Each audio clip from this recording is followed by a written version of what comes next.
Hey Doug, how you doing? All right, let's go and take a look at your work. I use icons as anchor points to help guide the viewer through the information. I also color palette. Hope the color palette helps create a cohesive whole. Please let me know what you think. Really like feedback on this. Thanks, guys. Yes, of course. All right, so let's go ahead and jump over now. A couple of things I think. I think the color palette can be enhanced. I really do. I think it's it's not exciting, and I don't mean that to sound discouraging at all. I think we should add some color here. I really do. I think that right now we have very limited use of color, and I think by adding color is I mean you can even add different color to the different icons, and that's going to create a level of interest that I think an increased level of interest. Let's go through the infographic.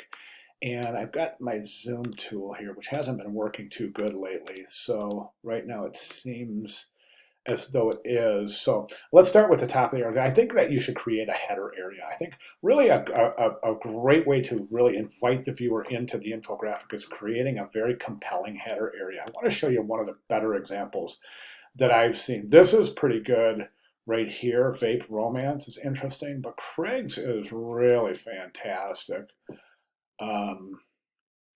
right here. That just almost sucks you right in, and it's a little typographic composition, and I think it's done really well. So I would like to see in your work. I'd like to see, where did it go? Oh, I'll keep on getting lost over here. Okay, so here's your work. Okay, so I would definitely create this kind of a banner area. Use an interesting typographic composition and try to come up with a really super catchy name. I'm not real sure recognizing hate crime is as interesting as it could be. And again, put your typographic skills to task right here. Consider maybe combining type serif with sans serif. Just see what you can do with that. Dedicate a good area. See my cursor right there? Dedicate a good area of your poster for the banner area. And then I'm still a little unclear as to the fist. I mean, the fist typically represents power or solidarity. Um, I'm not real sure if that fist is a hate crime. Maybe a fist like this, or a fist that's on a diagonal like this, that's used as a weapon. But this is a symbolic icon that stands pretty much for solidarity and or power. So I don't see the connection therein, hate crime and the fist. Okay, this 98% right now, I think you're a little text heavy in a lot of areas. You should let the infographic do the heavy lifting. Let the type just kind of reinforce. Okay, so I'm going to zoom in here. I want to see, okay, this type right here. See, I think this is just too much. Plus, you've gone in here and you're adding statistics, and you're adding, your source is in a italic typeface. Well, let's just say right now we don't need to include our sources. Okay, we don't. We'll just assume that the sources are legit, and we don't have to include our sources right now. Okay, so what I want you to do is just really condense this 98 point, because here's what we have, right? So we have 98.7. Cited the attacker's language as speech as evidence that he is a hate-based crime. Other factors include hate symbols at 54. So let's get that really condensed. Can you just say 98% of hate crime victims cited language? Okay, instead of cited language and speech as evidence that it was hate-based crime. That's a given, right? So let's really condense that. This is good because it's creating a connection between language and the statistics. So that's fantastic. I would recommend a headline for all of your uh, graphics. Okay, so give this one a little headline. Or this acts as a headline, but right now this is encroaching on the banner area. I like to leave that area alone. So this is a good headline. I love the fact that it's coming down here. Let's get that recomposed.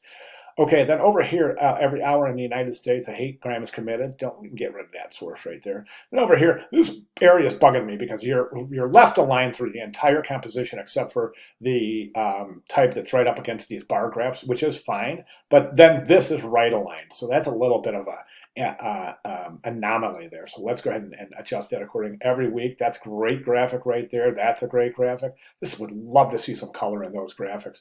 Okay, and then we have look at the nation. I think this is your strongest graphic in the whole piece because you've got two things going on here. You're showing laws against hate by state, and then you're showing hate crimes states with the most hate groups, okay?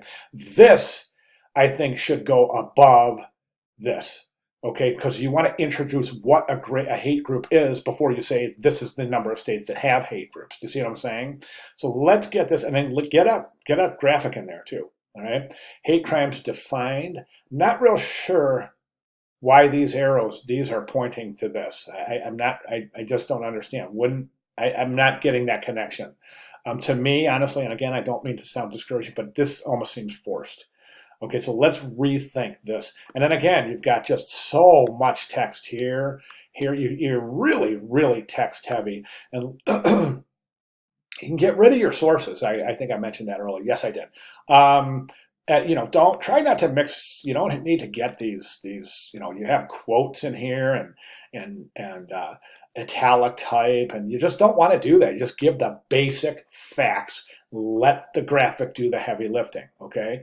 You have a typographic width, white that right down here. You don't want that. That's a type. That's a word that appears on a line alone. Let's go to the right side of the composition. Hate crime motivation. This is good with that person and the target. I love that. That's good. That's off center though. Let's refine that. That seems, yeah, that definitely, I don't know, maybe. Yeah, this graphic right here is a little off center in that central circle. So make sure that's all centered up. Down here, I think this is good. But again, sources, get rid of them. And then add color in these. Definitely want to add color to the bar charts. And then add color here.